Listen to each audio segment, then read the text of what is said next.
Hi everyone, Joe March here, aka Psycho Sorcerer, and it's been a while since I've made a video like this, mostly because this summer has been super busy, but in a good way. But enough about that, we're going to do some more sections of Veritas Tiamat. And if by now you don't know what Veritas Tiamat is, and you're interested, check out my Psycho Sorcerer 2.0 playlist, and get caught up on the old ones, because this is going to roll right off of those ones. So, let's get started. The first new section is called Nammu and Other Representations. Often, Tiamat is compared directly to another Mesopotamian goddess, Nammu, sometimes read as Nama. Many consider the two to be representations of the same being, just told in different stories.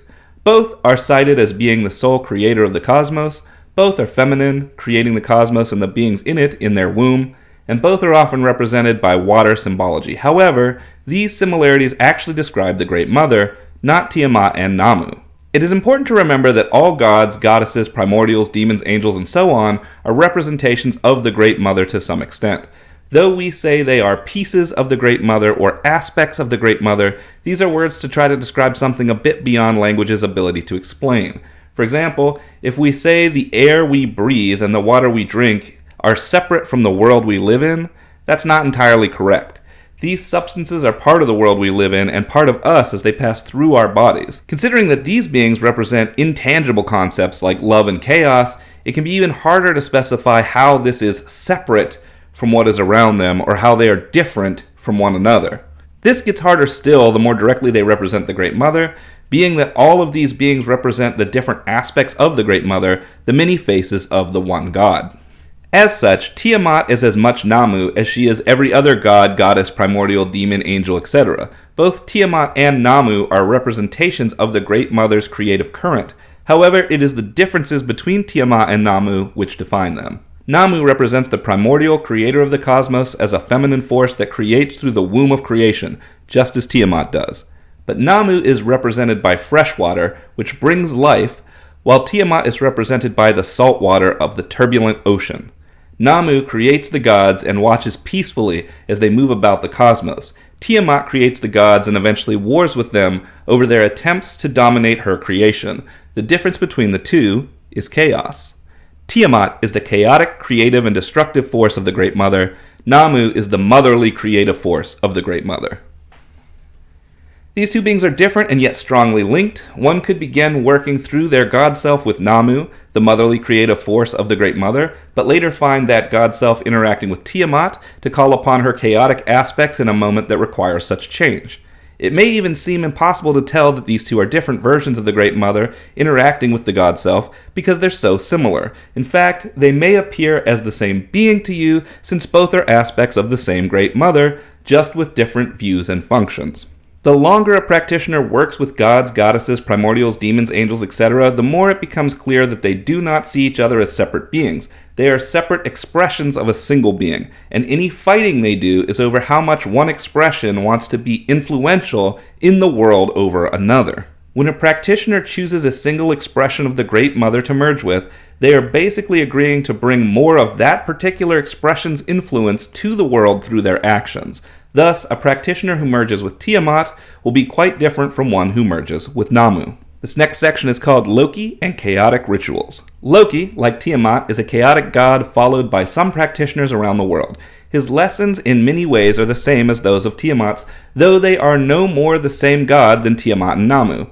Followers of Loki's way will find much in common with followers of Tiamat's way, and this can be true for followers of the ways of other entities too. One similarity specific to both Loki and Tiamat is that they have more who follow their ways now than who did in the days their myths were first recorded. Followers of Loki's way often complain that there can be found no ritualistic practices from the past in which ancestors worship Loki.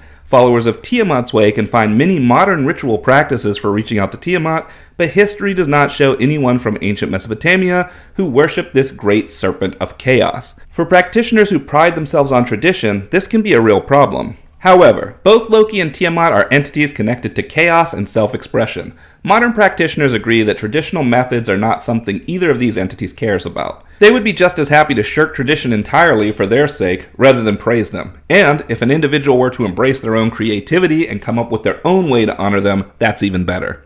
These beings care about actions, adaptability, and self-directed change. What you place on your altar, or if you even keep one, is not something they care about. That said, if an individual feels inspired to perform a ritual honoring them in a traditional style, that's okay too. They simply want the individual to express themselves in a way that is true to the individual, not a way that is dictated through dogma.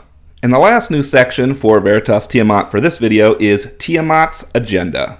While merging with Tiamat inevitably makes the individual more like her, it is not her desire to create servants who act out her desires. Tiamat abhors hierarchy, and she does not wish to be looked upon as a master or queen. She wishes to experience the lives of those who merge with her and help them find their own unique selves. She sees us as expressions of the Great Mother, like her, who should stand for things we care about. She is pleased when we come to know ourselves and honestly stand up for our own freedom. Followers of Tiamat's way do not need to be radical agents of chaos, though some are, and do not need to care about overthrowing the existing hierarchies in power, though some do. They simply need to free themselves from the bonds of hierarchical thinking and stand for things they believe honestly. They need to embrace reality and the ever-changing nature of the world, able to adapt with the tide.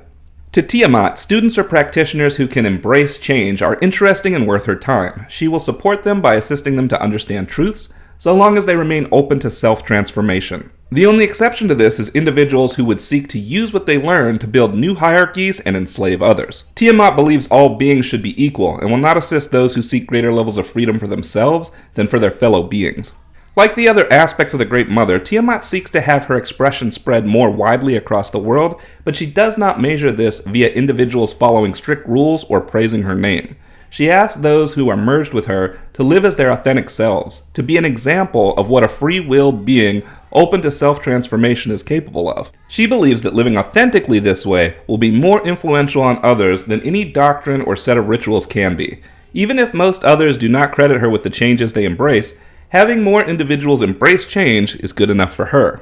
Her desire is to bring the world back into balance by bringing individuals back into balance with themselves.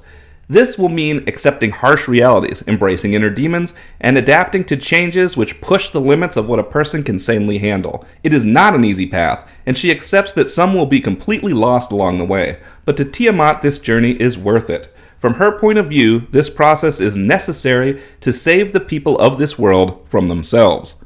The students of her way, however, need only do this for themselves, to become examples that the change can be positive. Tiamat does not wish for the students and practitioners related to her to take drastic matters and force change on others around them. Doing this would be taking away the freedom of those others, and thus would contradict her most important core principle. So the student or practitioner who seeks to please Tiamat by doing her bidding will find themselves in a tough spot. First, she does not wish to be viewed as an authority, abhorring hierarchy, and thus will not provide instructions on what to do on her behalf. Second, she cherishes those who embrace self-transformation and act on their own will, meaning doing what they believe in the moment, not what they think a person should do based on tradition. Third, she expects the individual to fight for freedom and embrace change, while forbidding forcing change or a new hierarchy on others. Thus, the only way to please her is to stop trying to please her and to do what you believe is right according to your own God self. In other words, she births gods. I hope you enjoyed these new sections of Veritas Tiamat. I'm not sure if there will be more beyond this. It seems that every few weeks I get inspired to write more, and more that I didn't think of before just flows out on this, and it's been a fun exercise. For me personally, it's helped me to learn a bit about myself.